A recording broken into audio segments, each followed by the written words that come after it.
evening, everybody. Thank you very much for coming on this cold November evening. We're here tonight to have some fun with cognac. It's all about myths, preconceptions, and many things that make me very angry. So I will do the basics, just to make sure everyone knows basically what it is, but we won't spend too much time on like the nitty-gritty of the production. You can read books on that, you don't need to know that tonight. Tonight's about enjoying it, different ways of drinking it, pairing it with some foods, and just getting you to understand how much there is out there and how much can actually be done with it. So I actually come from a food background, hence I think when I joined it was my history of chocolate book that got me in, so I am in the food world as well, and I've been in hospitality for about 20 years, worked with chefs like John Burton Race and Marco Pierre White, and did some writing for them, so I've done some ghost writing for both of those, and then got hooked on food to start with. Hooked on wine, then I helped John open his restaurant, The New Angel in Dartmouth, and I ran that with him for about 9 months. We got our first Michelin star. So I learned a lot about food. I'm a sort of semi-chef. I'm not a professional chef, but I can hold my own in the kitchen. And I've just recently left, unfortunately, because of family circumstances, but I had a pub and restaurant in Goring-on-Thames. So my heart is very much in the food world anyway. And then I sort of fell into cognac about 8 years ago, and not quite sure how it happened. I'd done some wine books, I'd done just sort of little things, nothing massive, and I've always loved cognac since, I don't know if you, when you were little, when you were allowed to dip your fingers in your parents' after dinner things. Cognac and port were the two things when I was small that I absolutely loved. Port because it was sweet. The cognac because it did funny things in my palate. I thought was really exciting as an 8-year-old. I'd never even thought about taking it to a professional level until I sort of got an opportunity to get into more detail. Then I wrote the book, and it's just gone from there. Is it going to make me £1 million? No. Is it a job for life? I'm not sure yet. In this country particularly, we're very, very uneducated about cognac. And I'm not talking about Joe Public, I'm talking about the drinks trade.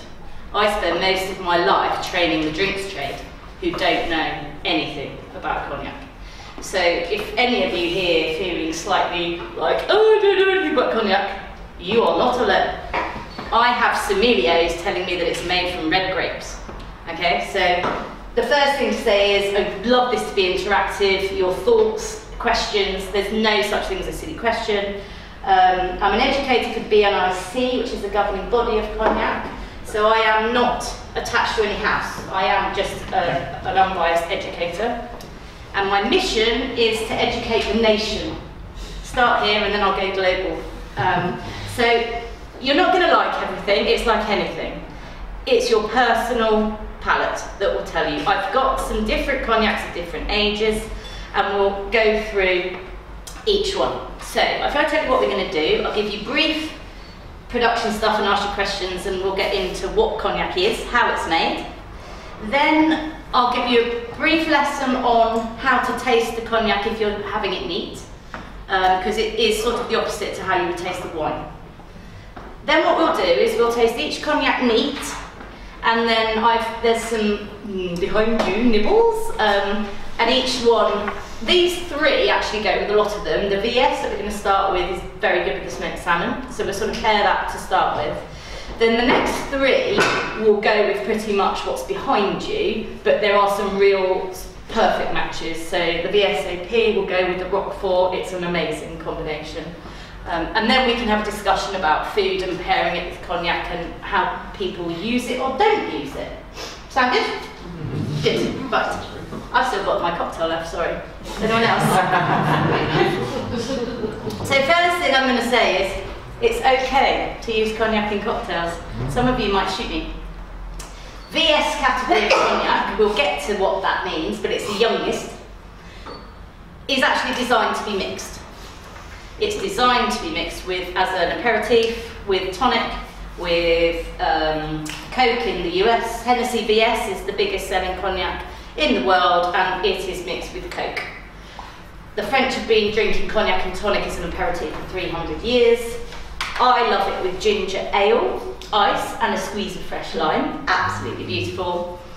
So it's a bit of a myth about mixing cognac. Unfortunately, in the UK, unless you are in a very good establishment who have an interest in cognac, all you will see are certain big brand names, and all they will have is a BS on the shelf. And what actually then happens is that somebody who fancies a cognac, who maybe used to drink it but hasn't had one for a while, they take the only cognac that the restaurant or bar has got, and it's not supposed to be drunk on its own. So they hate it. And then what happens is they write off the entire category forever. I hate cognac. Really? Why? Oh, I had one once and I hated it. It was disgusting. It was like petrol. Good, okay. Never had another cognac, and no, never. Yeah. And I say to them, have you had a whiskey you don't like? Oh yeah, I'm always trying whiskies, you know, I don't like those ones, I like those ones. It's like, well, you didn't stop drinking whiskey then, just because you had one you didn't like. Oh God, no, why would I do that? That's really stupid. I rest my case with cognac. This is the problem I have with it. Right, so, first question of the night. What is cognac? French. A French, yes, French, good. Brandy, good. Yes, so what's a brandy? You all know what the definition of a brandy is. Bearing in mind you have, give you a clue, we've got, so Calvados, apple brandy, can get cherry brandy, grape brandy. So what's the connecting thing? The spirit. They're a spirit, and they're all types of fruit. That's poutine. So the definition of a brandy is any distilled fruit. So cognac is made from, who's done any homework? Grapes. Yes, what colour? White. Yes. White grapes. So cognac is a white grape brandy. Like champagne, like camembert, like all these protected French regions, it can only be called cognac if it's made within the cognac region, and you should all be able to eyeball a map somewhere. I'll put a few out and pass it round. That's the cognac region, about an hour and a half southeast of La Rochelle, or Bordeaux, is around that area. So what do we know comes from that area? Fantastic Bordeaux wines. And historically, that is where cognac actually started, by exporting its white wines first. The aging and distilling of cognac, well, distilling happened because then it was cheaper to ship it in less volume. And then the aging actually happened by accident when there was a trade war in whatever, 16th century, and all the cognac stocks were put away to save them, and when they came out, everyone was like, oh my God, this is much nicer. So actually aging cognac was a historical act of God. Before that, it was just clear, unaged, pretty rough, and they would ship it distilled, and then at the other end, they'd pour water back into it. So I love the way that history interacts with the development and birth of a spirit, and if you read my book, you'll get the whole history, and it's really fascinating how everything interacts. Do you know how, slightly off the subject, tequila. Do you know how tequila was invented? On a bit. Brandy imports were stopped because of whatever war that was, and they started distilling their plant. And that's how tequila was invented. It's good, isn't it? Very fascinating. Right, a bit nerdy. So, what happens? So, how do we make cognac?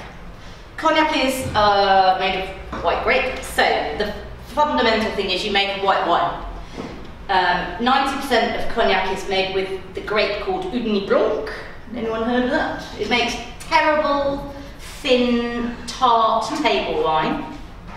It's not very nice to drink, but you need high acidity in the wine to actually make good cognac. So that's exactly what they're looking for. It's also very resistant to rot and viruses and things. So 90% is actually the same grape variety throughout the whole of the cognac region. So that's a lot. So you've got your white wine. We don't need to go into how to make white wine, do we? We don't really have time. white wine. And then the white wine goes through the distillation equipment, and legally for cognac it has to go through twice, so it's double distilled. They call it Charentaise distillation, copper pot stills, gas fires. What comes out then is your clear liquid, which is the eau de vie. It is not cognac at that point. The point at which it comes out, it then has to be aged in oak barrels for a minimum of 2 years before it can legally be called cognac. I'm going to get this really boring bit out of the way now, so that I don't have to repeat it later. So we are going to do what the different ages mean. One of the biggest barriers to consumers in the world of cognac is the fact that the industry refuses to get away from 19th century labelling. Don't ask me why. Please don't show this to the BNIC, I didn't say that. Cut that bit. But it's a problem, because I know, because I've studied it and I enjoy it and I know what I'm talking about. But who here knows what the difference between that and that is? No one. So if I said VS means very special, that's very clever, isn't it? VS means very special. It's great. What does it tell you about cognac? Nothing. VSOP, very superior or very special old pale. Yeah, got that one? Good. XO, come on, guess that one. It's really easy. Yes, extra old. And then this is actually an XO, but it's been labelled a cigar blend, and we'll go into that. That's more of a marketing term. You don't have to have a cigar. Unless you want one, and we'll go outside. So, we have these ridiculous terms that nobody understands. And that's one of the reasons that cognac sits on shelves gathering dust. What it actually means, this is the slightly complicated bit, is if there is a drop, yes. Is that 4 categories, or are there more categories as well? They're the 4 categories. Okay. Well, VS, VSOP and XO are your main categories. Yeah.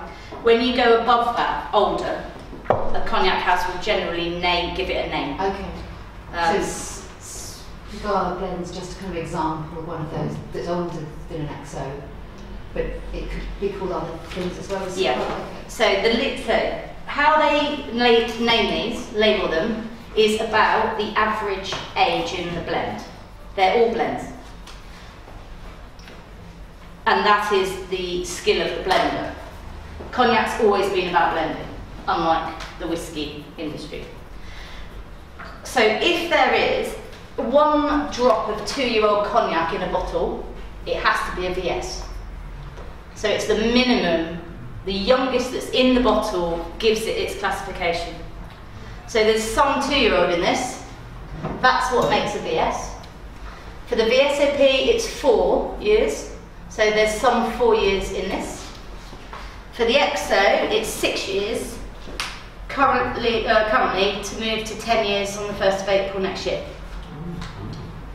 And then because I know the average age of the cigar blend is about 20, so that is an XO, but they can call it what they like. And it's older than your average XO. So the problem we have is, how do you know as a consumer, that could be 80% 2-year-old and 20% 6-year-old, or it could be the other way around. I'm simplifying things. There's probably about 20 different ODB in there. So the same with all of them. That could have 80% 6-year-old and only 20% 4-year-old. But because it's got that 4-year-old in it, it's VSOP. Same with the XO.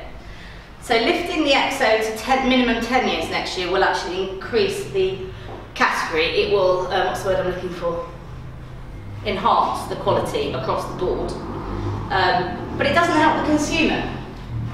Because I know that these are really good houses because I visit them and I'm friends with them and I help them and all this stuff. How do you know? So to be honest, and I know it doesn't work with many things, but actually price with cognac is usually a good indication of quality. So if you look at your supermarket shelf and you've got something that is about £19 for a VS sitting next to a £28 VS, I can guarantee you that the £19 one I wouldn't even cook with. Probably can't even light it. Flambe prawns if you dare. So it's until you get into it and actually start developing a bit of a taste profile that you like, and you start getting excited and then explore a bit, then it all becomes clear. But to actually get going, it's really hard to just get going on this journey. You need that little bit of education to enable you to have the confidence to go forward and then find different things that you like. Right, that's the really boring bit out of the way. So once we've aged, the aging is complicated because, as I've said, some barrels are aged for only a few years, some barrels are aged for a middle amount of time, and some are aged for 50, 60 years. It all depends on the quality of that eau de vie that comes out of the distillation to start with. The master blender, every house has a master blender, the big houses have a committee. They make those decisions when it comes out of the distillation. They taste, and they say, this barrel is only going to be aged for, say, 6 years. And out of that 6 years, it's going to have 1 year in new oak, then we're going to move it for a few years in medium oak age, and then to older oak, and then it comes out. Other eau de vie, they'll taste, and they'll say, do you know what, this is good enough, this is going to go in that really old blend, and it's going to be aged for 50 years.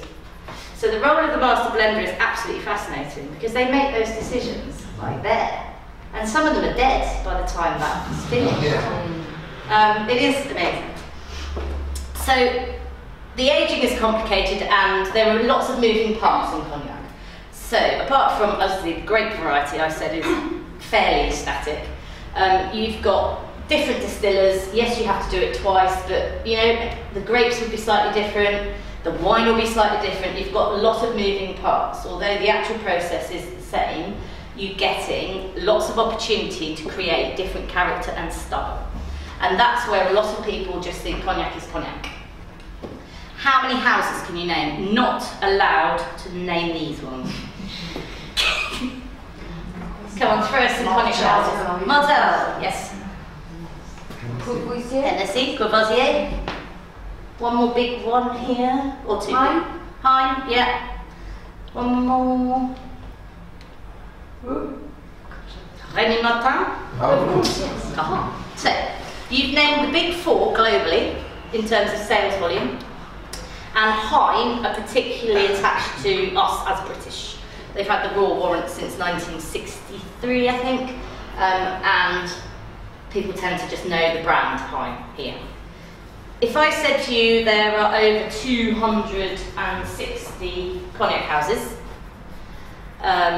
all from different regions, all doing different things, all creating different styles and characters of cognac, you can sort of get an idea of what I think we're missing in this country. What I've chosen for you tonight are small producers who I know them all personally, and they do everything with utter care and attention, and you get phenomenal cognacs with real character. And that's what, it's not for the mass market. So yes, we need Hennessy, they're for the mass market. Yes, Remy have their marketing thing, but they're, you know, billion-dollar companies. These guys just create the most beautiful products that nobody here ever gets to try. And once you get onto that, there's, you know, loads more to play with. And then it's about different areas, different styles, different ages. The oldest is not always the best. I don't want a really old cognac if it's 28 degrees and I'm sitting outside. I want a VSOP on ice. So it's about learning what you like, the style you like. Are you with friends? Are you on your own? Is it cold? Is it hot? Is it windy? All these different factors will actually affect which cognac you choose. So when people just say to me, yeah, I drink Hennessy, good. Is that it? Yeah, just drink Hennessy, okay. Which one? Well, I don't know. Just drink Hennessy, don't I? So again, people just buy a brand. They buy a brand because they know a brand name and they trust the brand name without any particular knowledge about what is actually in the bottle. So tonight is hopefully just going to give you a little eye-opener to, if you love it, then you might want to go and play a bit more. If you hate it, you'll never speak to me again. Or you just won't get excited. But if you wanted to play with it and try these, well, unknown to me brands, where would you buy them? So online is the best place, and a lot of the houses now actually do miniatures. So you could get a little selection pack of one house's miniatures, and that's a very, very good way to start playing with it. Cognacexpert.com is based in France, but they ship all over the world. Also the Whisky Exchange, all the sort of big London, they don't stock everything. Cognac Expert is probably it's got most choice, I would say. But yeah.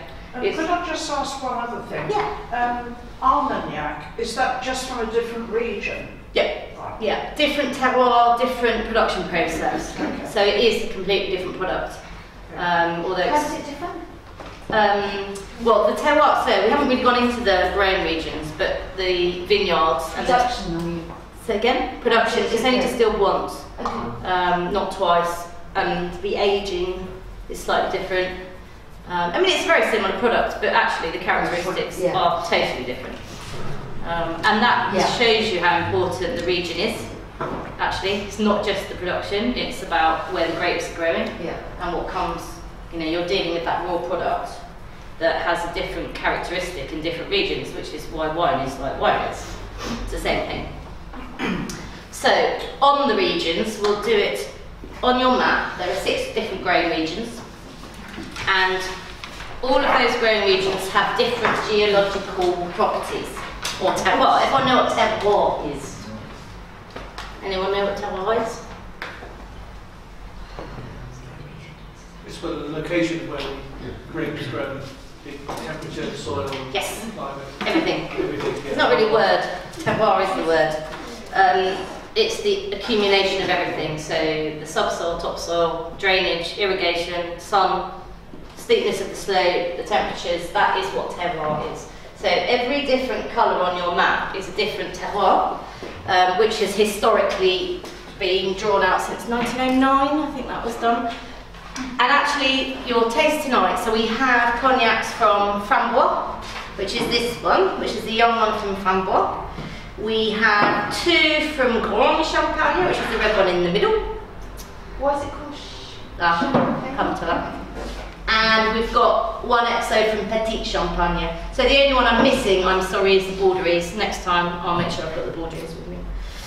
So, Champagne has, the word Champagne for those 2 growing regions has nothing to do with Champagne. And again, that's a popular myth. The old word for countryside in French was Campagne, and it just moved to Champagne. So it often confuses people. Right, you probably want to drink something soon, don't you? Right, very quickly then. So we're going to start with VS. Now, I've said to you, this is supposed to be mixed, yeah? These smaller houses actually produce VS that is okay to drink with. You know, it's not going to blow your mind, but it is actually smoother than you'd expect, because I know the average age of these VSs are actually higher. So it's mostly older with a drop of 2. So yes, it's not your finished old XO, but I'd like you to just go from the youngest up to the oldest so you can see what happens. And I'm going to talk while I pour. I asked you, Michelle, why would a producer add any 2-year-old? That kind of compromises if you could charge more for what's mostly 4 or 6. Well, the VS is most houses' bread and butter. If you think that actually most of the world cognac consumption is VS, so then why does he make it mostly 2? That would be cheapness. That's mass production. So that's your big houses VS that go in every bar in the country. They just want to make as much profit on it as possible. And it is mass produced, and it's just not produced with as much love and attention. You know, but the market is there for it. I'm not measuring, I'm just going to give you splotches, is that okay? So this is a VS from Framboise. Framboise area produces grapes that are actually not that good for aging for a long time. they're better, they age quickly, more quickly in oak. So you'll never find a Framboise cognac that has been aged for a long time. Yes. So Pierre Lecard, they're a small producer. They do everything in-house. They don't outsource anything. So before you taste, I just want to go through how to taste neat. And then we'll pair it with the sun. Oh, sorry, John. Sorry, John. Get an extra droplet for me and listen. You can always have some more. Well, we have got 4 then. Oh, is this? That's really thank you. Right, so unlike wine, everything with cognac is very gentle. So instead of swilling the glass really like that, and instead of sniffing, sticking your nose in and taking big sniffs, you do everything very gently. So with cognac, the aroma profile is as important as the flavour profile. And when we get up to the older ones, you'll see, you could spend half an hour just noticing it.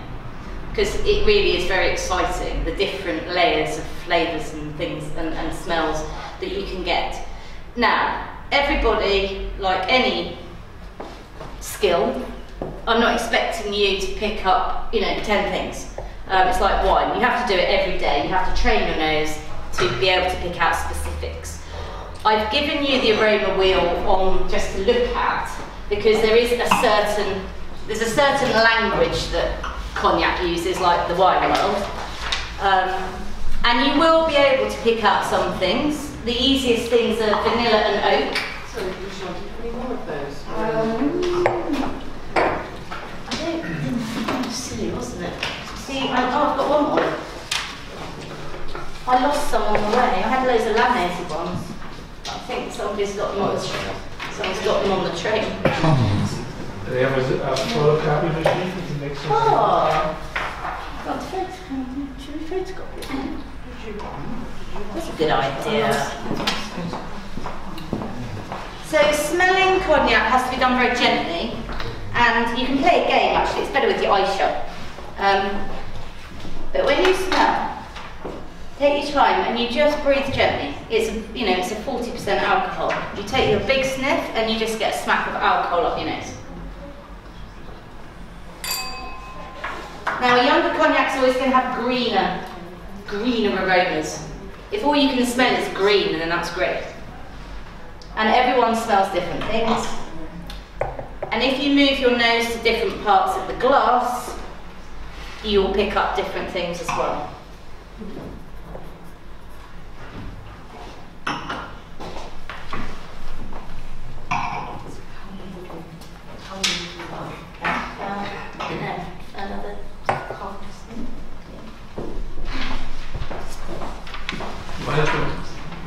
Make some more of these too.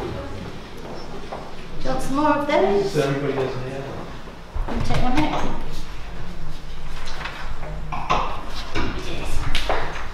I like that, but I love having them on the chain. Somebody's sitting there reading maps of cognac. So when you've done it without moving the glass, you can then swill a bit, but not too hard. That's right, you'll just get alcohol up your nose. It is gentle. You can release more aroma by a swirl. And you actually should get different things once you've done a bit of a swirl.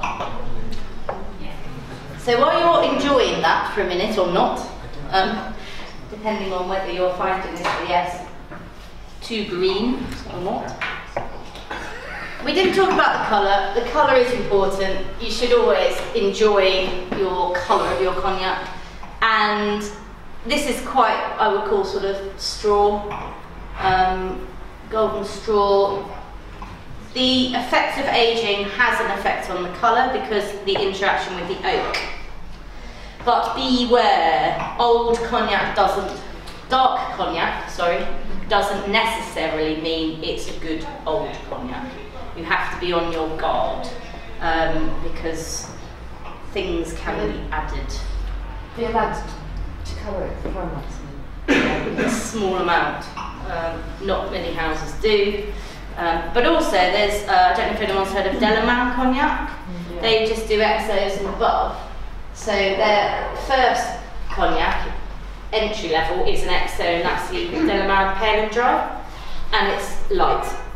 But it's been aged for a long time, but it hasn't been aged in newer barrels. It's the newer barrels that will impart the colour. If you age cognac for a long time in older barrels, you get the smoothness of the aging, but you don't get the colour. So just be a bit careful with colour. This is a lovely colour, but generally, you know, a lighter cognac would indicate it's younger, as you can see from what we've got on the table. So, shape of glass is a tulip. I have launched a national campaign called Smash the Snifter, which is basically ban the balloon glass.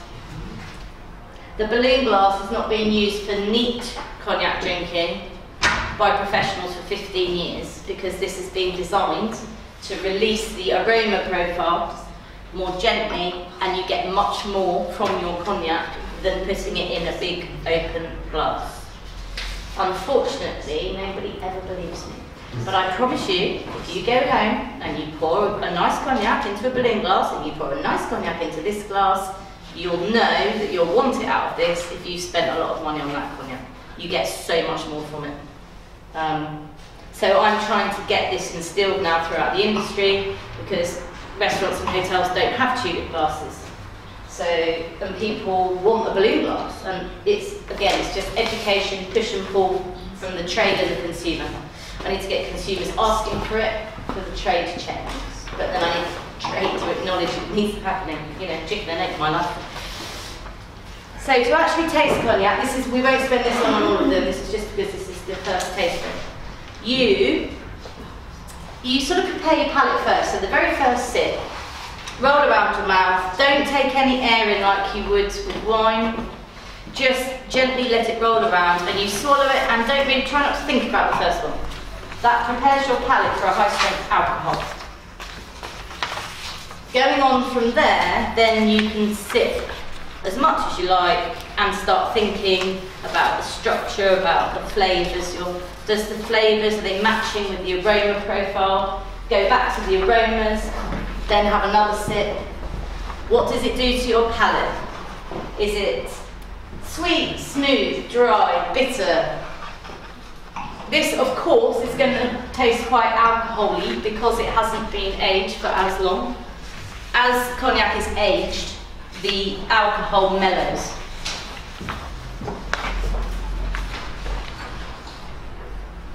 So for a young BS, it's actually very smooth. It does play on your tongue, and that's the alcohol that's coming through. It's actually got quite a good finish. It's quite sweet.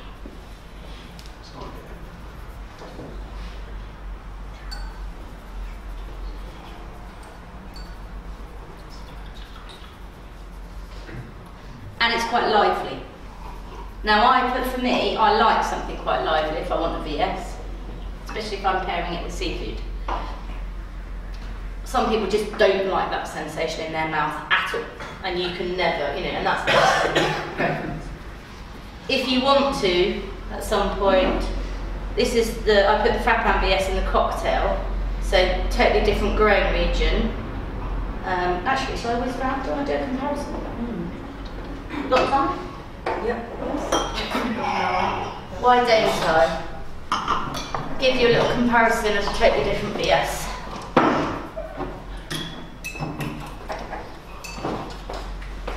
We might have to also, I am very close.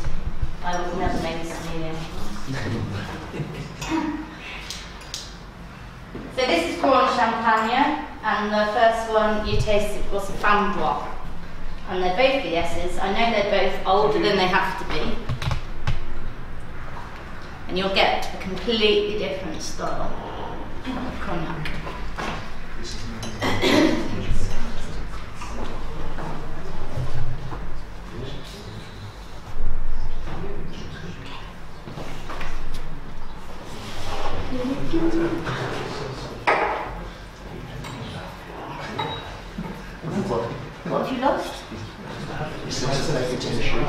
Am I boring? No.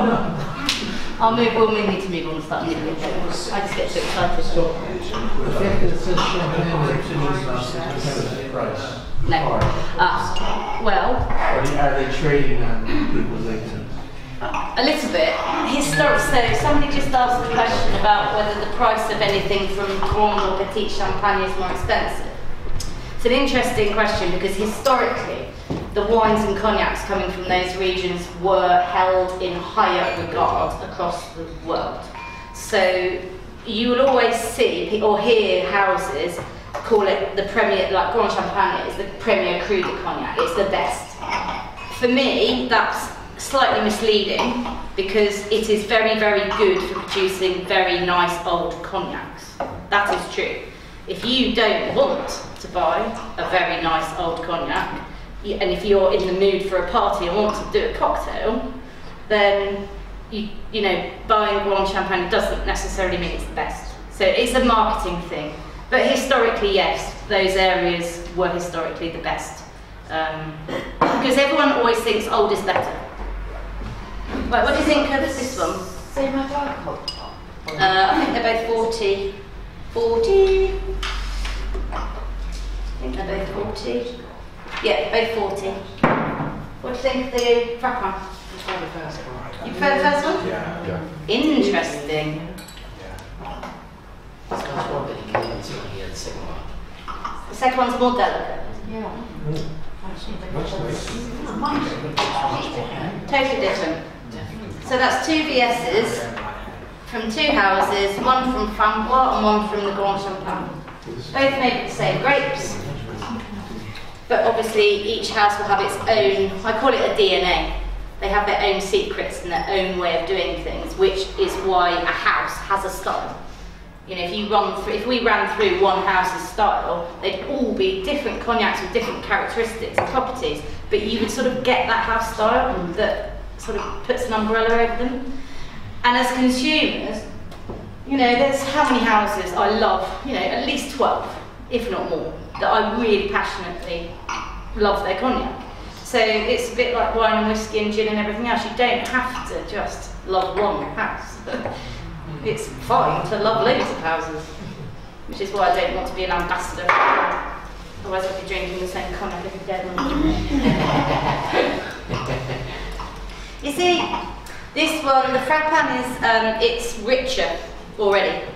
It's richer, it's sweeter, it's slightly heavier. The Framboise is livelier, greener.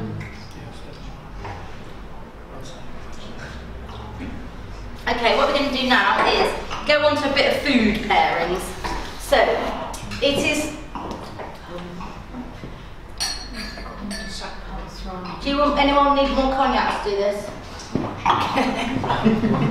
Put your hands up if you do. You can't run dry. I'll take that one now. Okay, sure. Thanks. I was going to take that one from you then. Okay. So, food pairings and cognac. It's not something that you do every day, although you could. But there are some very, very nice pairings. And do you want to do a little switch it down? Just do it. And what I've found is people really start engaging with cognac when you put a little nibble with it. It's very exciting. I do full dinners with chefs, so we'll actually do a 6 or 7 course menu, and every course is paired with cognac. Sorry, which is a bit extreme. Are you sure? It's a bit extreme, but it's just really good fun and a real eye-opener for people to see what can actually go with cognac. So you're getting smoked salmon blini, have a little squeeze of lemon. Generally, younger cognacs will work with a lot of shellfish and seafood. So with cognac, it's quite similar to food and wine pairings in terms of what you're looking for. You just have to be careful with cognac about things like chilies and anything that's going to enhance the alcohol, because the alcohol's already at 40%. Anything that's going to make that go whoosh in your mouth is not a good pairing. So you're looking for the cognac to and the food element to just work in harmony and sort of feel like they're nicely cuddled up together rather than punching each other in the face. So shall we? Yeah, go for it. Can I have one? Has John got one? Yeah. John, I hope you're going to edit this, right? You don't just send it out like that, do you?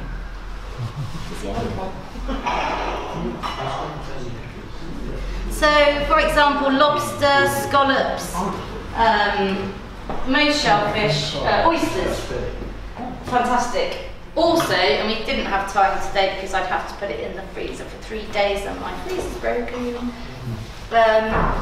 Frozen. Put a bottle of VS in the freezer for 3 days, get it down to -18. It will change in viscosity and it will also change in its flavour profile and characteristic. That is phenomenal with oysters, particularly scallops, that sort of thing. Should we try this with number 2 as well, or just number 1? Yeah, do what you like. No rules here. This is my. We'll take one thing away tonight. There's no rules. Play away. What time of day do you drink cognac? What time? Dinner? Sometimes. I'll show you something. Have I got it in here? Actually, where is it?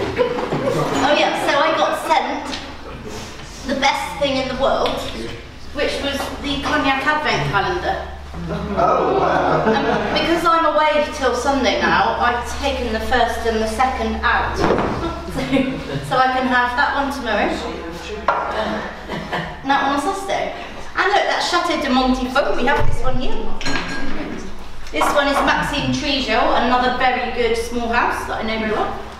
So would you have it with coffee? Yeah. Coffee first thing in the morning. Yeah. It goes with coffee, brilliant. A young cognac I put in the coffee, and a nice older cognac In the morning? well, if you want. Do you? I don't have to.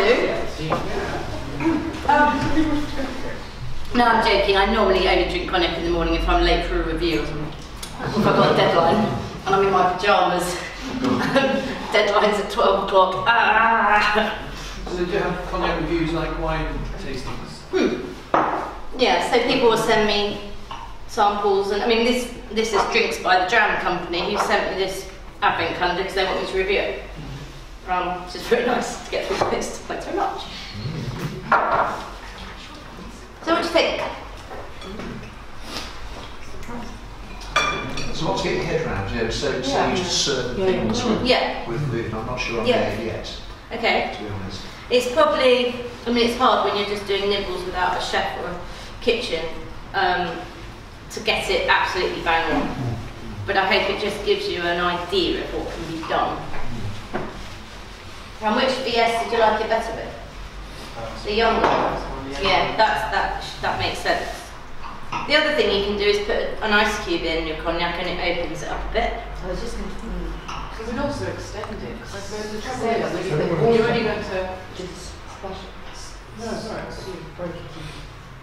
Yeah, if I'm tasting spirits, I tend to put a bit of water in. Personally, I don't like it in cognac. No. Okay. But I prefer an ice cube. Do you want to try it? Anyone want to try it? Got an ice cube. You're correct. There you go. In France, Yeah. they heat the cognac with a candle and all that. Yeah, okay. Make it warm. Is that Okay, wrong? that's Or is that kind of? that's a cop. And never let anyone heat your cognac ever again. That is a myth. Again, goes with the balloon glass, especially in this country. Still, all you do if you heat that cognac is make the alcohol evaporate up your nose. You will get nothing from the cognac apart from a big smack of alcohol. It came from the days where we didn't have central heating. Cognac should be room temperature. I don't know if some of this might be a little bit cold because it's been in my suitcase travelling in 3 degrees all day, but if it is, then you just use your hands to get it to room temperature. And that's quite important. The temperature of cognac does change, and again you can play with this, so ice, frozen, room temperature, slightly chilled. It does affect what happens here, it does affect the profile. and it affects what it goes with. So in an ideal world, I would have served you that frozen with the salmon. Okay. Yeah. Right, we're moving on. Does anyone need to swill glasses? We have some spoons if you. Oh no, you can't spit it out, it's a waste. Oh yeah, we can pour it in though. If you want to pour away, shall I? I'll I'll let you into a secret, I've never used a spittoon in my life. I don't know how to. Right.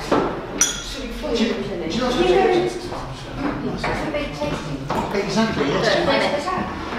How long do you taste? I can do a whole day. Not very much. Instead of spoon. No. I'm so impressed. I don't think you into it. I don't know, I'm not actually. Oh, only 25, 30? It's only a small amount.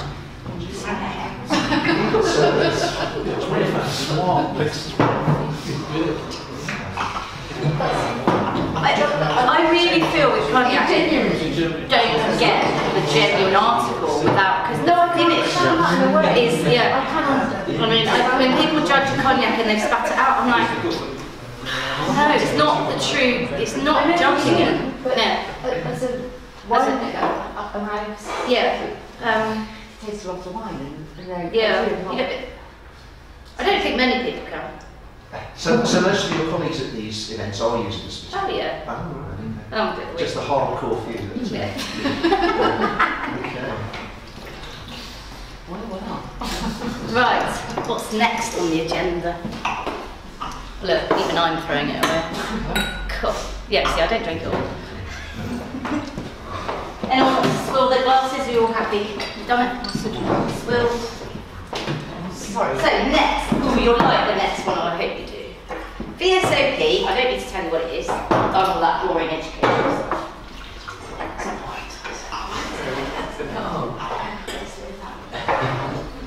So VSOP, we are back to Frappin. Now I have got a lot of Frappin on my desk because they seem to want to give me more cognac to do things like this than anyone else. So they give it to me, I'll use it, obviously. Frappin as a house, we haven't really talked much about the houses, but I do love Frappin because they are, again, small, but they are 20 generations of the same family. They first were wine growers in 1230. They're in the heart of the Grande Champagne. They make a certain style of cognac that is big and fat and good for long aging. You either like that style or you don't. I'll be surprised if you don't like, most people do love this one. I call this my everyday drinking cognac. It's very, very versatile. The Frappin VSOP is as good, if not better, than a lot of houses' XOs, because I know that the average age is way over the VSOP mark. Their market is top boutique hotels, restaurants, that sort of thing. So with this VSOP, I think it's good enough. I will drink it on its own, drink it neat, but it's not so expensive that you can't make a cocktail with it. You can really play with this one, it's really diverse. And I think it's lovely. And you wait till you try it with Roquefort. It will blow your mind. Well, I hope so. Roughly how much is a bottle of that? It's about 50, 55, something like that. So cognac will always be more expensive than whiskey and gin and vodka because of the production process. It takes a long, long time to make a decent bottle of cognac, and that's what you're paying for.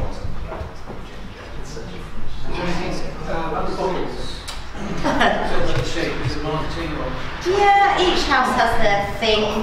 I mean, cognac has notoriously been very slow to react with the times in terms of trends, and this is the new Frappin VSOP bottle actually. It used to be a big round thing, but yeah, they're thinking a little bit more logically. So for a bartender, that's easier, it takes up less space. You know, some of the really old decanters and the crystal stuff, that's fine, because that's going to have pride of place up there on the shelf and it's costing £5,000.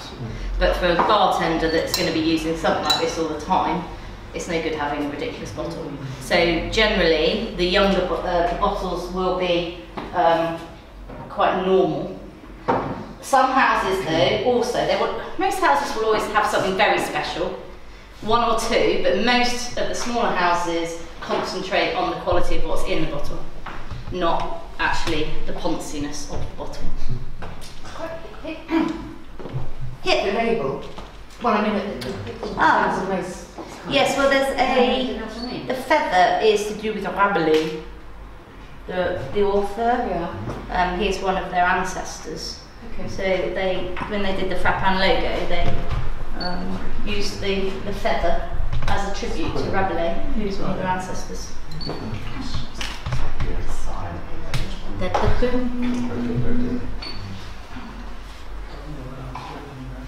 So the VSOP, we move now from the fresher notes to slightly darker notes. So we're going into ghost stories. We're going into sort of candied fruit, candied apricots, oranges, a bit of marmalade, a little bit of fig. So now we're going older. You've got a lot more smoothness on that. So how should we hold the glass like this? To warm it up or not? Only if you think it's too cold. Otherwise, I just hold it. But I'm not really one for these rituals and things. In fact, I'm trying to banish them all. So do it like them.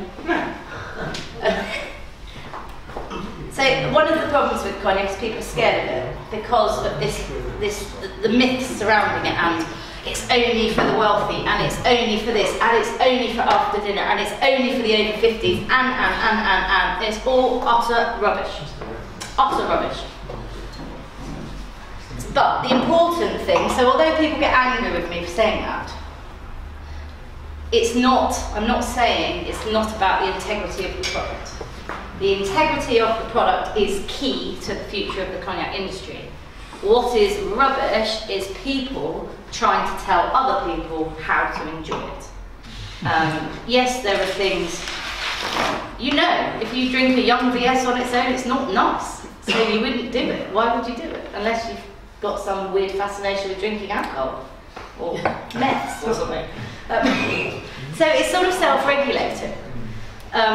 But there's no rules. If you like that cognac on ice, who's telling you can't have it? How do the French from cognac make it? Well, only 2% of all cognac produced is consumed in France. They're rubbish at drinking their own product. Really? Yeah, no, it's really small. The Chinese are your amazing people that have slapped expensive XOs in Coke and red wine. They mix anything. Red wine and Coke, cognac and Coke. China's the biggest export market. Ooh, let me be careful about. Sorry? No, they're up there, yeah. I can't remember if it's the States or them at the moment because the figures have just come out. I can let you have them. So what do you think? Oh, I haven't let you smell. The nose is fabulous. Absolutely. It's in there. All sorts of dried fruit and peel and Yeah. orange. Orange, yes, orange.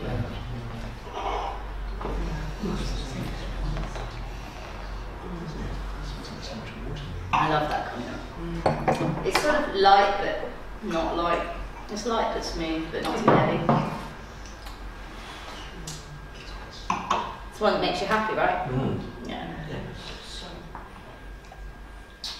Good one to at the end, isn't it? Yeah, finish is good. Nice colour.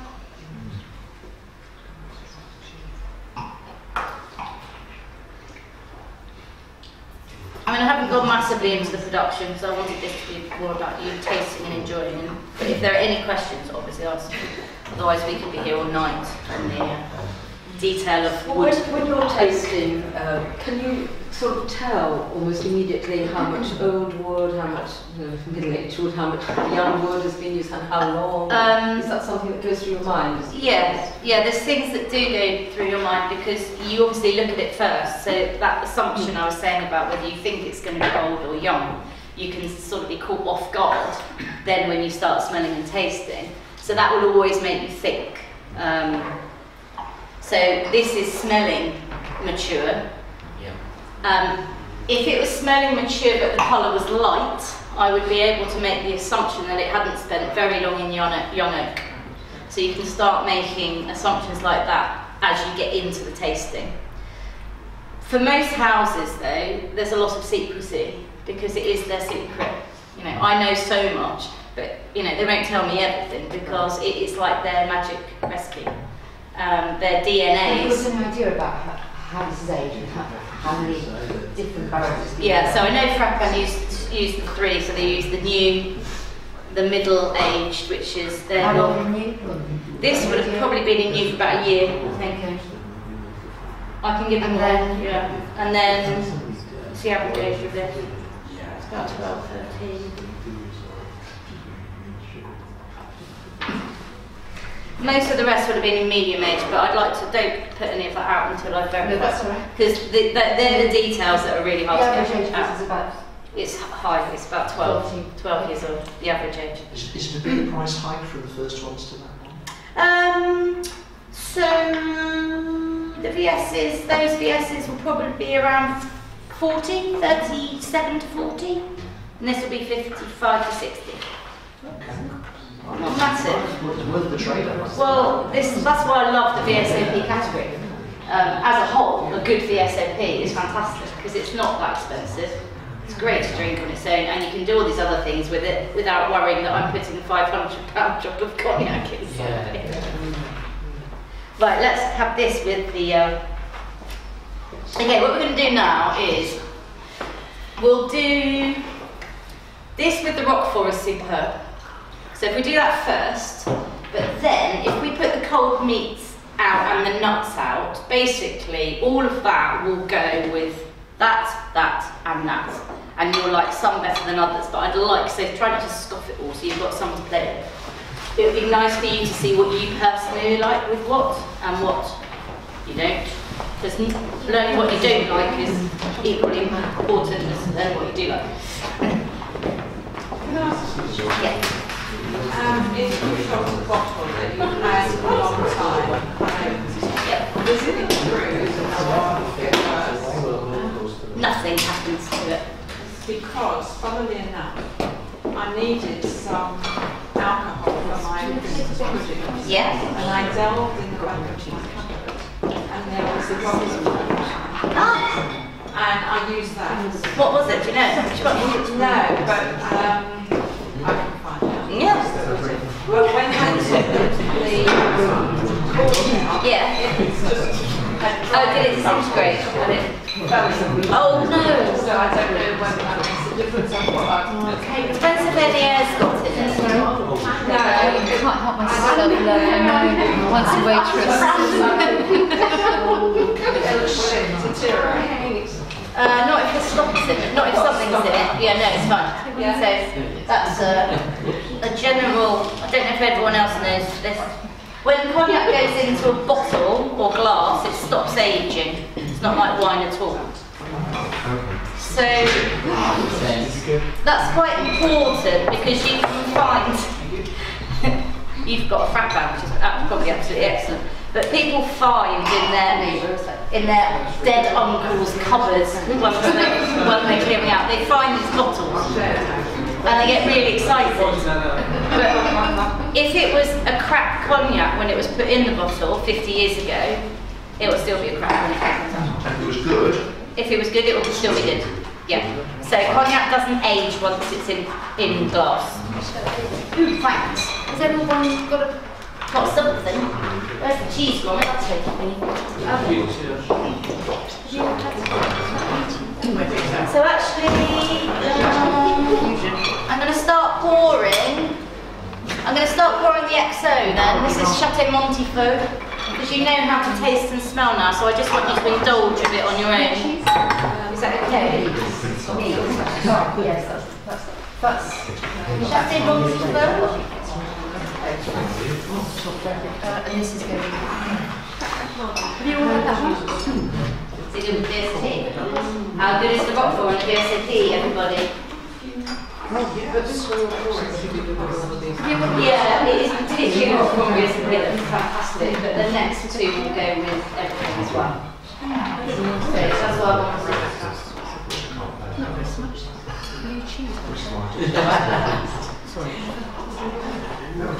So this is Petit Champagne XO, yes, from Chateau Montevaux. It's actually killing me. Almonds, have you guys got almonds? Have you got almonds? That's so short XO, short BSAP, short XO. So again, for this XO coming round, it's another small producer. Everything's done carefully and in-house. And this is from Petit Champagne, so you haven't had a cognac from that brewing area yet. This is one of their most popular XOs. What do you think about the Roquefort on VSP? It's good, isn't it? So one of the things I'm trying to do, and I do at home, is put cognac with a cheese board. It's really good with some good, strong, nutty cheddars. It works with things like Brillat Savarin perfectly. The one I want to try, I haven't tried it yet, is it Cambonzolo? Oh, sorry, John. Don't. No, he'll leave all the bad bits in it. Do you recommend the Roquefort with this, or should we finish the Roquefort and ideally move on? You could, I mean, try it. Okay. It won't be as good, but that's my personal opinion. My personal opinion. So, Go to the sort of bland creamy blue, Montagnolo, which is a complete bastard cheese, but it's much better than it keeps winning all these awards. Oh, okay. It's made in Germany. Yeah. It's meant to be like a creamy, but it is superbly creamy and aggressive blue, and it would work brilliant. I need to write that down. Montagnolo, yeah, it would work brilliant. So what works with cognac is creamy things. I mean, when you get to puddings and pairing cognacs, you have a field day. You can pretty much pair anything with honey, sugar, cream, fruits. They all work with an XO. So the cheese board works with some of the younger cheeses will work with younger cognacs. Generally, your older cheeses will work with older cognacs. Starters are quite easy as well, so things like wood pigeon, foie gras, that's why we've got the duck and orange pâté, should pick up on the notes of the orange notes, that sort of thing in both of those cognacs. So things that don't really work are things that don't have much texture. So I would never put a piece of steamed fish with a cognac, for example. You know, it needs depth, it needs caramelisation, or it needs that sort of stickiness and that. You know what I mean? Yeah. You know, figs work. Anything caramelised works. Cassoulets, casseroles, all that sort of thing will work with cognac. Main courses are slightly harder to pair, and you have to work quite hard to make every element of a main course pair, but you can do it with the help of some good chefs. So starters and puddings are really good fun, and then cocktails as well. I haven't even had a piece of cheese. Let's have a piece of cheese. Sorry. No, that's okay. I just wander around, talking too much. Let you enjoy your nibble. Well, that's better.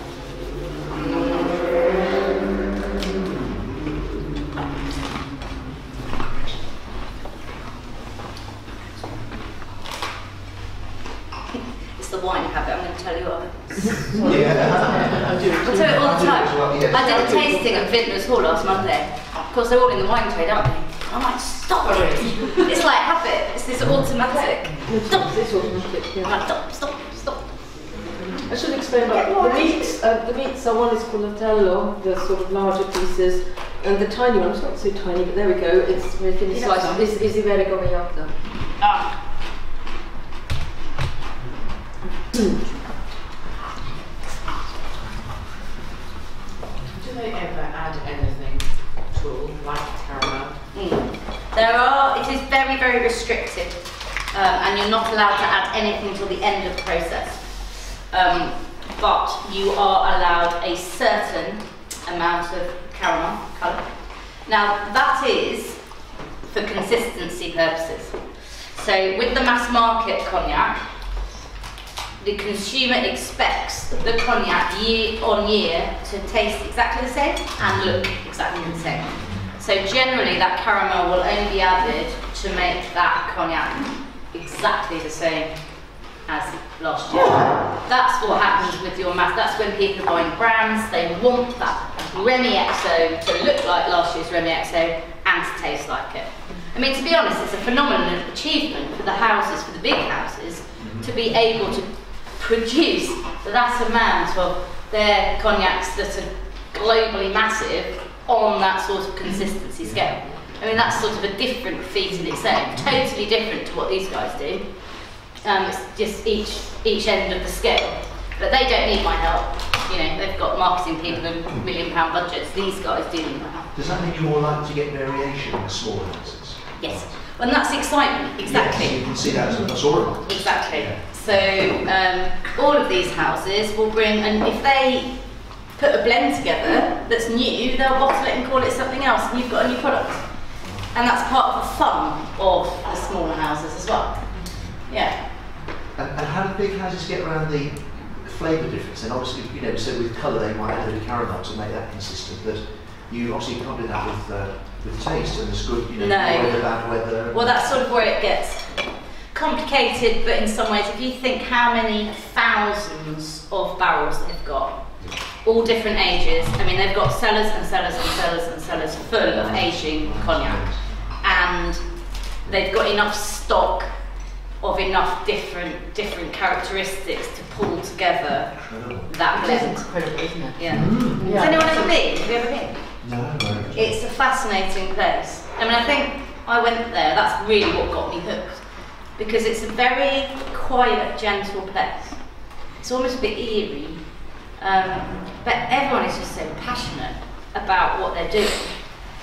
And you go to visit these places and they treat you, you know, they make lunch for you and they get their best cognacs out of the small houses.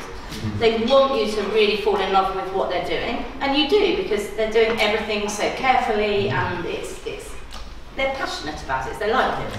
But the smells, the smells. You go into some of these old cellars and they just are sublime. How many bottles a year are these guys? So Frappon about 500,000. Releasing them. Okay. Where Hennessy are 70 million cases of 6 a year. Hennessy's 70 million cases of 6, I think.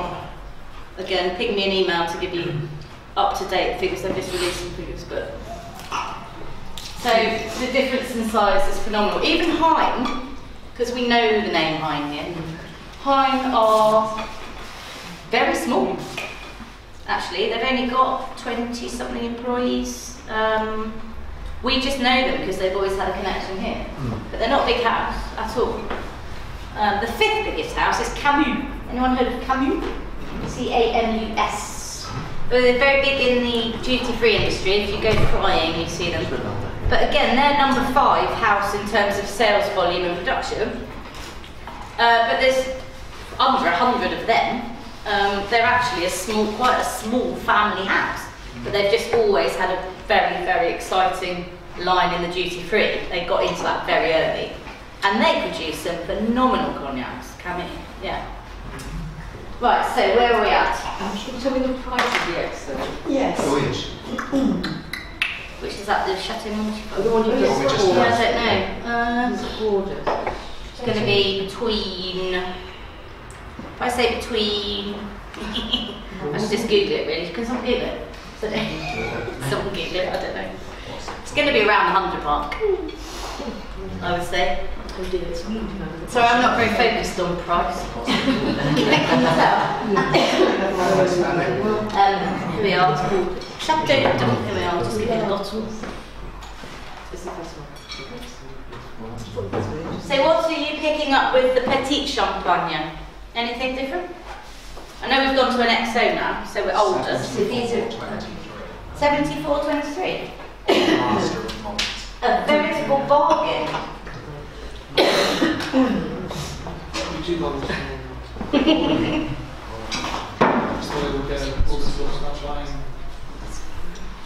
But what I love, all these guys, they're all different characters. So the people, for me, it's about the people as well as the product.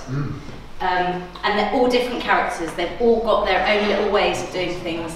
I haven't got him here, Jean-Philippe. Every time I go there, he takes me for a ride in his grandma's deux cheveux around the vineyards, just for fun with a bottle of cognac. And we sit in the vineyards and we just have a chat and drink some cognac and tootle a rap.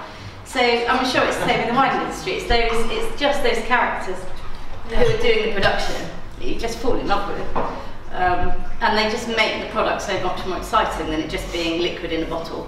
Which is why I wrote the book, I suppose. What I've tried to do with the book is to get that feeling across about it's not just about this, it's about everything that goes around the product. It's all the people, it's the history, everything. Well, that was a drop. Look. For me, it just makes, I just get more out of it. Yeah, that's fine. How do the small guys feel about the huge guys? They need them. The huge guys are drivers of the industry. They do very different markets. If there's anything, I suppose there's always a feeling of there's room for everyone, and not one of these guys could ever threaten any of the big four. Do the big four do enough to help the industry as a whole? Discuss, you know. But they are, you know, you've got your mass market there. All the big houses do premium products as well. Obviously you've got Louis XIII, which is Remy Martin, Hennessy, do a lot of high-end products. But their bread and butter is with the mass market stuff that goes out in huge volumes. And these guys wouldn't want that if they were offered it, because they couldn't do it. They don't have the setup. So they are very, very different, and both are needed. But for me, especially in this country, the lack of education about these guys is very, very small. And there's quite a lot to get excited about if people get interested. So I've got bets in cognac that in 15 years, there's going to be as many cognac bottles in shelves in bars than there are whiskey bottles. 15 years to do it. When did that clock start ticking? Last year, 14 years. So what do you think? I love it. It's very Yeah, nice. so it's fantastic. You liking it with your nuts and your meats and your... Yeah. I preferred it with the cheese. I preferred the excess. Yeah, me too. On a cheap date, I'm still a number 3 man myself. The one before, I thought Are you? What, the the VSOP? Yeah. See, that's your palate. Yeah. especially nose. But I suppose I'm supposed to eat something. Really nice. We don't mind. This is where it comes down to personal taste. And actually people put pressure on you. You know, everyone thinks the oldest is the best. You've got, if you don't like Louis XIII, which is however many £1,000 a bottle, you know, you're a heathen. Well, it's ridiculous. Because things happen to the cognac as it ages, and actually some people prefer that little bit of alcohol coming through. The older it gets. And these are all the same age. Yeah, I think they're all that's all very nice. Yeah, I just think just that kind of very nice. 40, yeah. Thank you. I don't know, this might be one up, this might be 41. No, that's 40, yeah, they're all 40. So 40 is the minimum, legal minimum. Yeah, is it? Okay. Yeah. So and none of these are cask strength. So because cognac's trying to keep up with things and get trendy, you'll see vintage cognacs. Some houses specialise in them, so Frappin do, Delamane do, Prunier do, Camus do, and Hein do. So there's a handful of houses that specialise in vintages, and they're very interesting and they're beautiful. But the argument would be, historically, the art of blending has been what's made cognac so exciting. So if you've got a vintage cognac, so it's all from 1 year, is that as exciting? Discuss. Then it's all really in the aging process, because there's no blending, and it's all from the same year. So there are things like that. Cask strength is another thing that's becoming trendy. So when these guys are finished, they'll be too high alcohol volume. So over a long time, they get reduced down with a tiny amount of water, down to sort of 40–41%. Some houses now releasing cognacs that are cask strength, so 60%, 55. They're quite interesting. Not bad, they are. Not necessarily. Well, no, It's really cool. well, Spirit's that strong, I think. I'll tell you what's it. The Scotch Malt Whisky Society obviously do all cask strength malt whiskies, and I've just worked with them because they've launched 4 new cask strength cognacs. So I've been their ambassador for the launch of that, and they were interesting. I bet they Again, 4 totally different characters of cognac, and one of them was about 57%. Yeah, but the whiskey drinkers, I mean, if they drink cask strength, they're drinking way above 55%. They're looking at the cognac going, that's for girls. Can't say that thing. Political correctness is not my middle name. God. Many years ago, Yes. on a press trip, at a producer whose name I don't remember, we had a sampling of pre-phylloxera straight from the barrel. Cognac. Yes. What I remember was that it was a religious experience. It would have been. Does everyone understand that? The vineyard. So there are still some houses with some barrels that are going into some blends now, but actually they're becoming increasingly rare, and it is quite phenomenal when you taste one. Totally different though. Again, some people don't like it. Too musty, too this, too old. Blah, blah, blah, blah. Right. Who's ready for the cigar then? One more question. I'm not going to lie, I don't know. That's right. They don't always give you that information. That secret squirrel stuff. How many acres are they growing? How many? Acres of vines have they got growing? Do you know? It's about 90,000 hectares dedicated to cognac production, I think. Is that growing or delivering? And that's all vines. Or vines, is that just, is that it? Are they completely full now? What they do, Should I read it in your book? I don't really, you said I'm not really interested in statistics, but I have to put them in the drink now. Yeah. I'm more interested in actually drinking any. They, every year, the BNIC, the governing body, you're going to ask me, 75,000, sorry about that. That's based on 2016. Every year the BNIC look at stocks and production, and they change the legal amount of growing area. This year, that terrible frost has had a big impact on stocks. So I think, I haven't got the new figures, but the governing body looks at the future of cognac and makes changes every year. So it gets quite complicated. But that's the, you can pass that around, that's my thumbing through copy. Oh, I have got 4 copies with me, really don't want to take them home, by the way. Christmas presents. What does BNIC stand for? Oh God, Bureau National Interprofessionnel de Cognac. BNIC is much easier. Are you ready for the cigar blend? So what have we got left to eat? Chocolates? Right, get the chocolates out. Is this food good without the sheep fishes first? Have it all. Yeah? Yeah. All of that will go with this, Yeah. we'll all get. I'll do the chocolate in a minute after this. Yeah. Anyone wants more extra as well? I'll do both. Have a go with both. Yeah, you can have a go.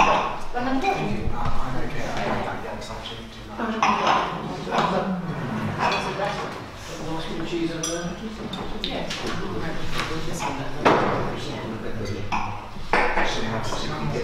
No. I'll tell you about it in a minute. So, These inches. right, let's do that then. Do we get hands? Just bring it. So you go back now. That's because you've gone on to maturity. You'll find out. Which one do you like? Is that yours? What do you think is this? I think it's left hand corner. It's a waste of time. Yeah, you're drinking that.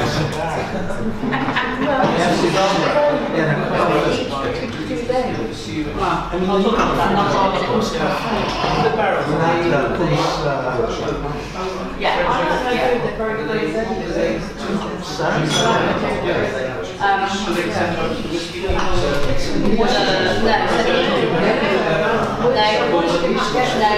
Oh, I don't know if they sell them. I mean, they use their barrels to contribute up. So, yeah. I don't know if they say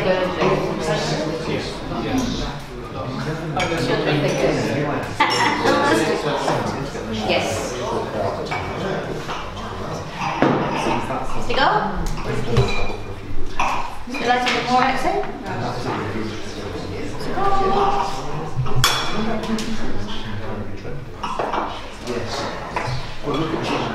Any more accent?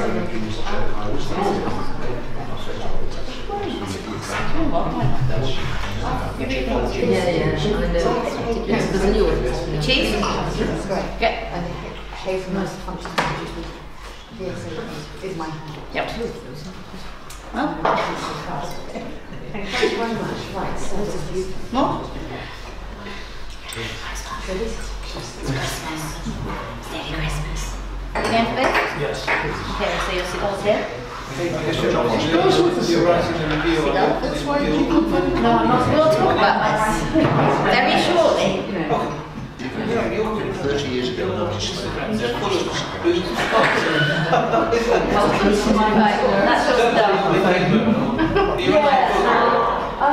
yeah, I just done a book about parotids.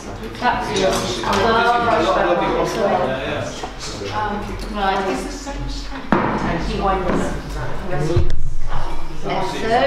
Yeah, that's one cigar. There's always lots of bottles on your kitchen table. Yeah, my mother loves it. This is a Carlsberg did last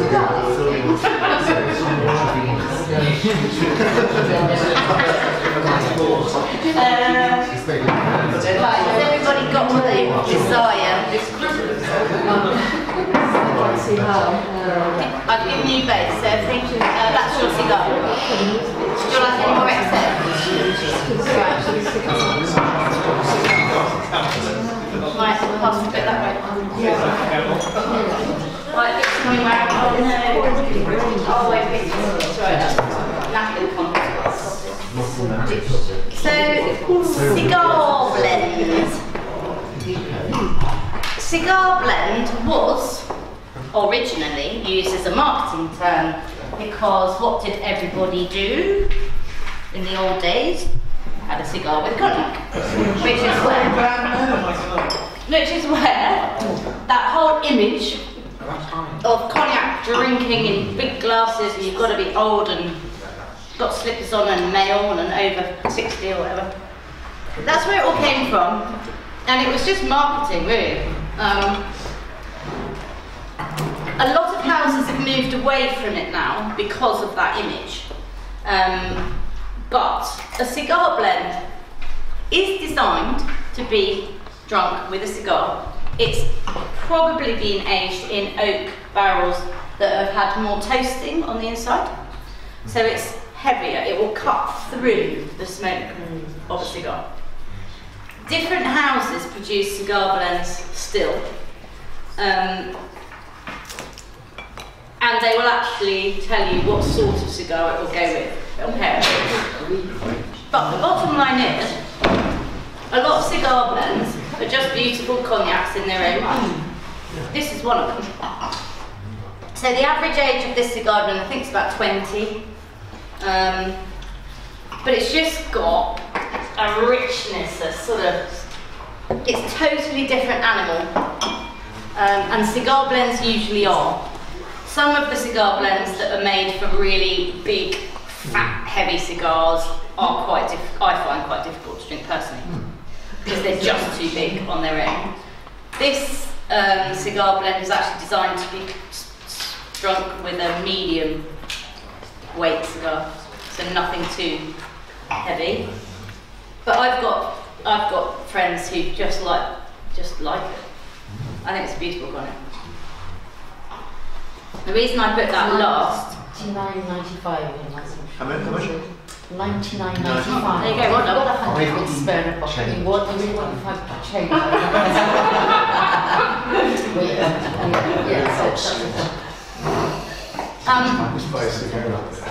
It's big, it's powerful. Yeah,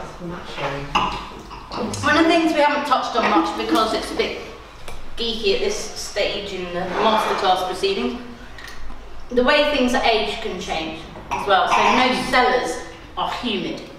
Most cellars, if you go to Cognac, all of Hennessy's cellars are on the banks of the river. That's for a reason, because they need the humidity in the cellars.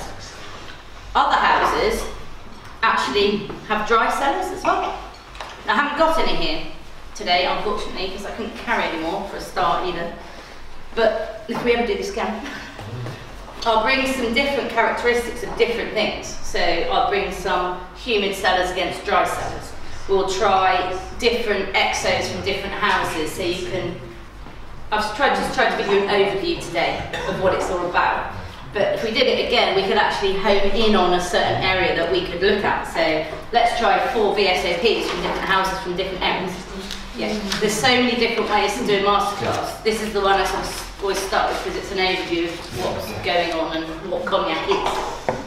But I know you can almost smell dampness until you smell a dry one. I don't. Musky almost, isn't it? Yeah. You could, if you've smelt the cellars, you can almost smell the cellars in the glass.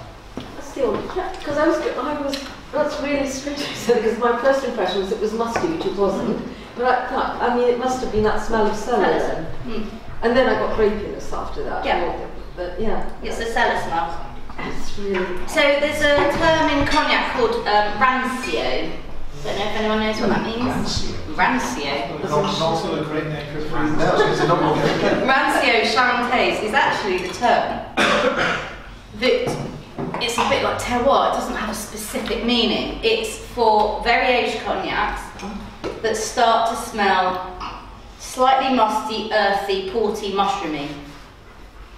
And the older you go, the more, once you pick it up in really aged cognacs. And this has got a touch of it. And anyone else smell damp cellars? If I say the smell of damp cellars is the most wonderful thing in the world. Yeah. It's true. I could live in a damp cellar in Cognac. Wouldn't last long. Everyone know what Les Parcs des Anges is? You must have it in wine. Oh, the angels and the bit evaporates. 2% of all cognac production. It's huge. Huge amount of evaporation.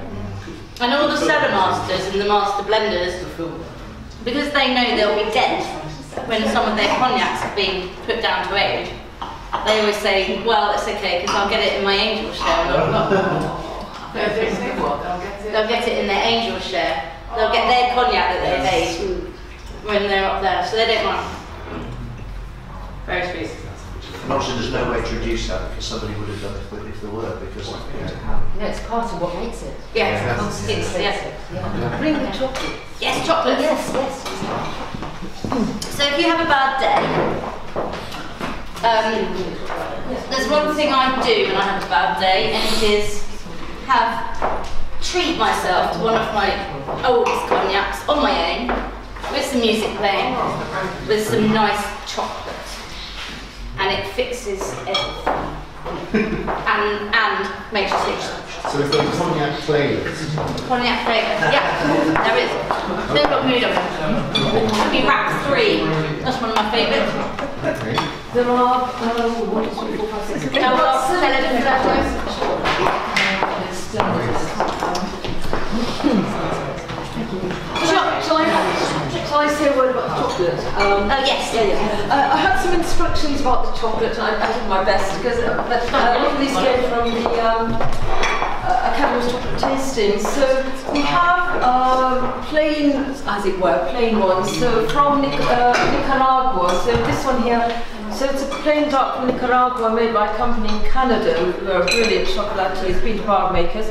The other is Willy Ferrier in France making white chocolate with caramelized sugar.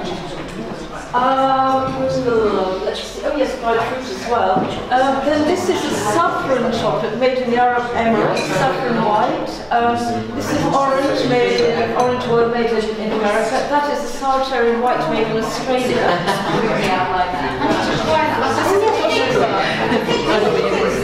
There we go. That's all right. No, it doesn't matter. I was just explaining the chocolates one. This one is what are they? Yes. This one is a spice fruit. Made in the UK. Those are UK ones. Oh, all over the place. It's just Michelle said, could you get sour cherries and this and orange?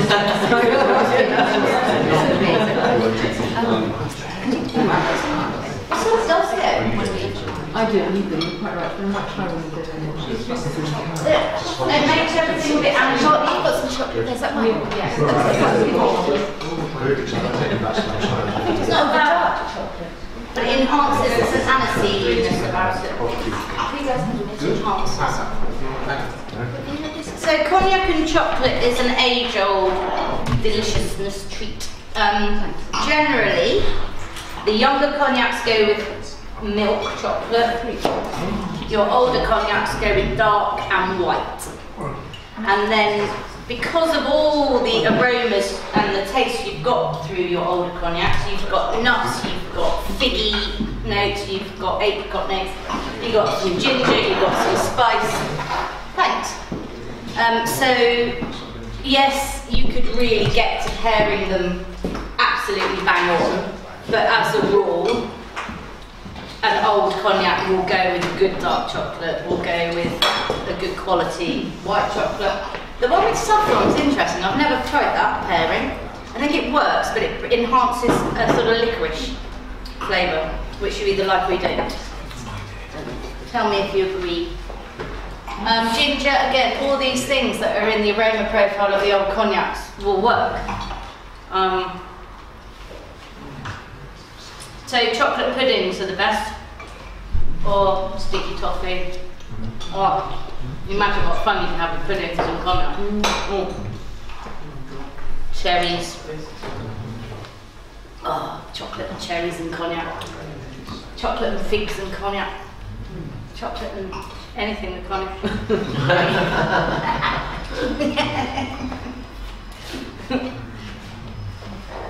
Does anyone want some more figs? Now what do I just think we haven't talked about? I did have some. Michelle, when you say about trying to make as many cognac bottles as whiskey bottles, what do you see as being the thing that will drive that forward and make it possible? Me? Seriously, we're just getting it out there. I'm the only one doing it at the moment. Okay. I suppose the problem is the BNIC do some stuff here. A lot of their educators, there's probably, I don't know how many cognac educators in the UK, but there's certainly at least 10. We had some chocolate. But they all tend to be bartenders. So that's great, because they can do stuff like this, but they're not writers. So at least with me writing, it's my way of being able to get it out there further. And so the trade, I mean, I'm mostly in the trade magazines at the moment. It's taken me ages to get. I'm like, come on, let me in. I want to make cognac popular again. They're like, oh, shut up. Cognac's rubbish, it's boring. But people said that about sherry a few years ago. That's the journey. Gin used to be terribly fashionable. Yeah, so I'm just trying to create some momentum with the trade first. But it's cheaper than it.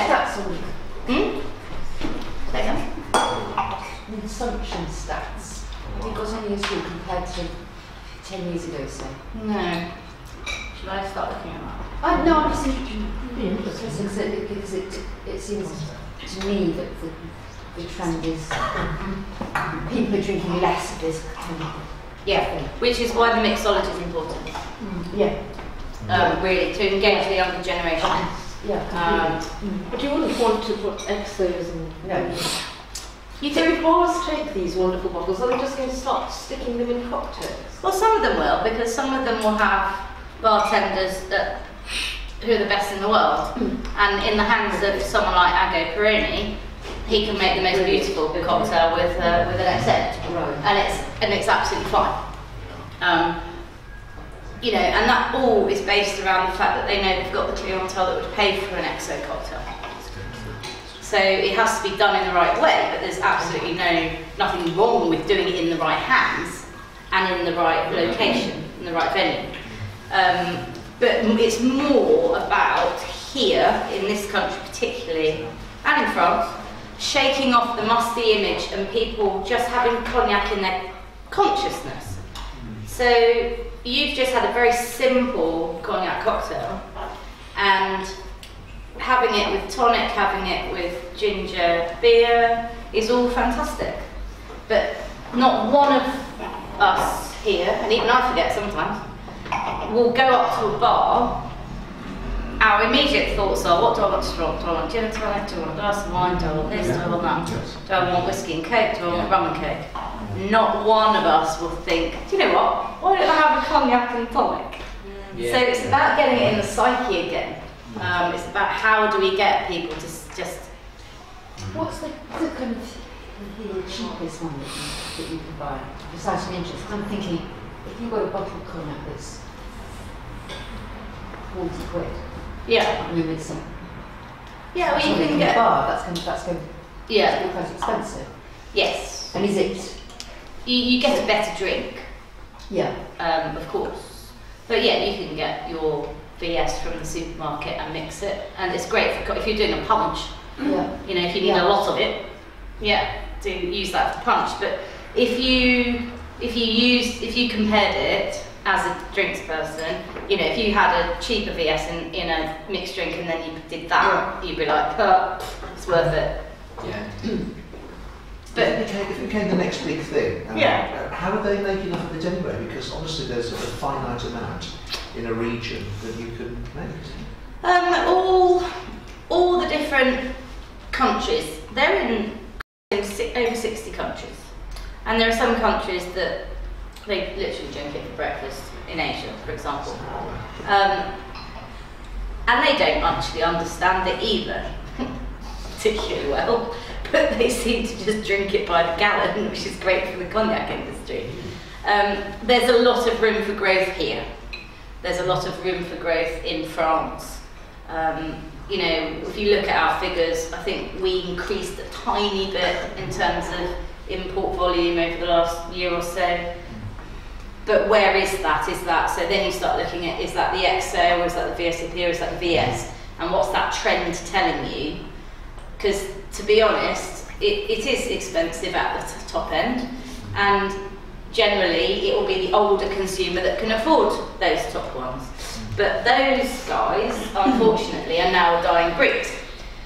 And if you haven't engaged the younger guys with the younger cognacs that are cheaper and more affordable and mix and have fun and have cocktails, then you've got a problem. So it's just that cycle, making sure that the younger generation are playing with it and just engaging with it a bit. Otherwise, and of course, like I did, I suppose, you suddenly realise just how much excitement there is, and once that's sparked, it's like anyone getting excited about gins and whiskies and all the other trendy things that are going on now. And for me, because it's such a beautifully produced product, you know, anyone can produce a gin. Sorry, gin world, but your bottle's going to burst soon. Do it in the bar. Saying that for years. I know, it's got to. It's got to burst soon.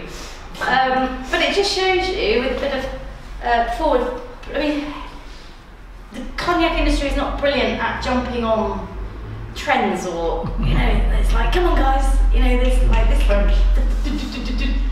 So, don't know. I would say, in its favour, if normally, I mean, I don't know if any caramel's been added to any of these ones. I doubt it. It's in this anti-sugar. Then the idea of drinking a pure spirit that hasn't been tampered with, doesn't have colorants, additives, preservatives in it, chimes quite well with healthy drinking. Healthy drinking. That's right, a bit good on that. Healthy drinking. Which one? More cigars. Put your hand up for cigars.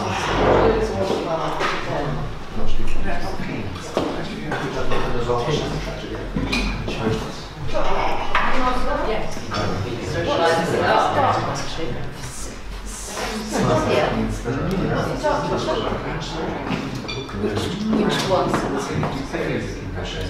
That's one of the bits in it. That's made by Brachet. Yeah, it's called sort of spice. Okay.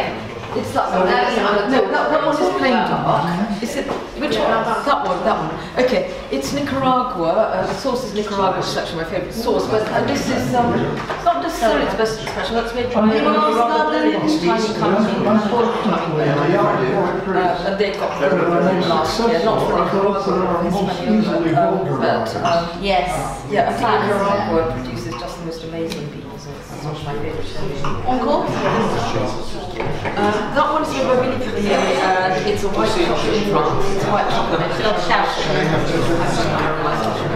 It's just chosen especially for cognac for that sort of caramel thing.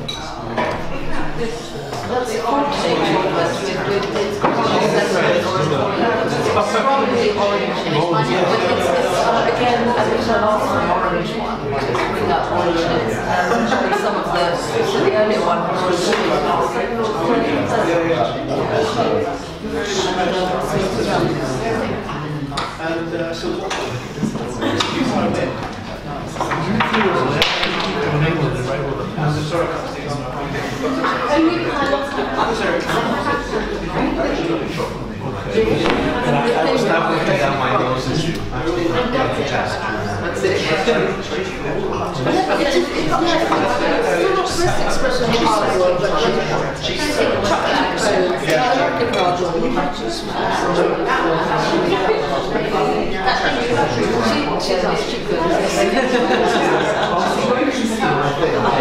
Teenager looking at you.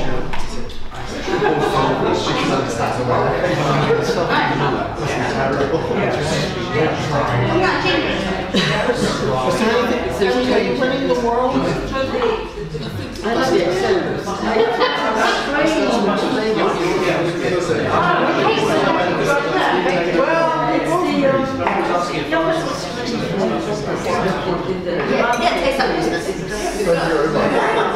Interesting.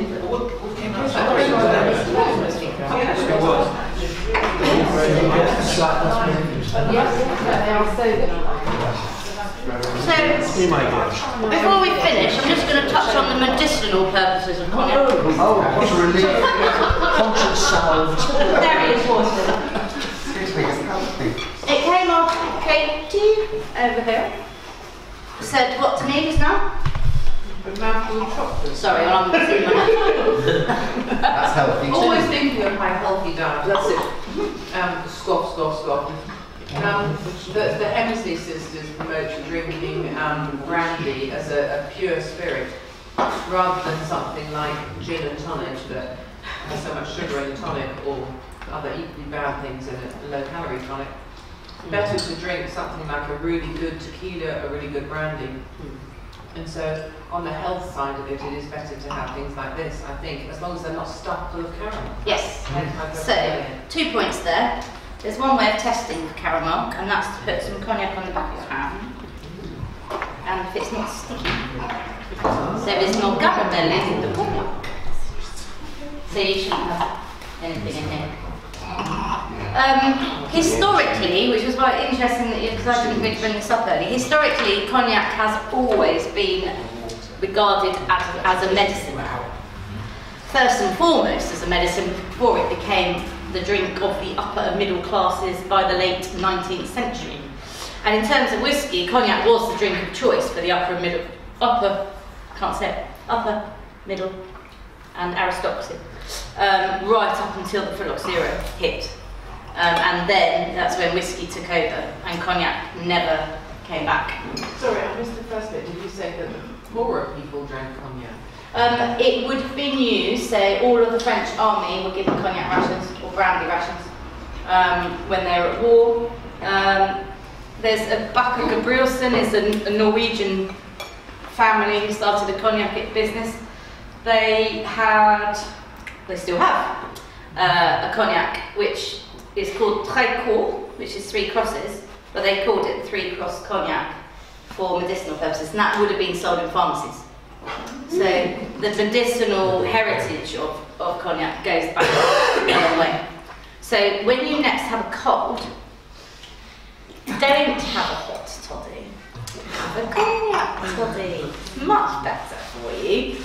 And the other thing I came up with last night, and I'm sorry I didn't have time to put it all together because it's winter, I actually invented mulled cognac last night at home, and it was pretty good. So next time it's winter we'll try that. So it's not cold cognac. My mum used to give me port and brandy whenever I had a cold. Even as a child, I was given a shot of port and brandy. I blame everything on her. Yes, good. I blame everything on my father. Someone said to me recently, oh, cognac, that's brandy. Yes. It is. Is it? It is just brandy from the cognac region. Yeah. And you could go into a massive discussion. It is seen as the king of all brandies, and that's, I think, a combination of things. Definitely the attitude of the people, definitely the terroir and everything that's in that area, and their attention to detail with production. I know there are some fantastic brandies around the world, but for me, I think it is the top. But I'm biased. I love it. Good. Any other questions? Anyone? Probably should go to a close. Yeah. Well, Really thank you. No,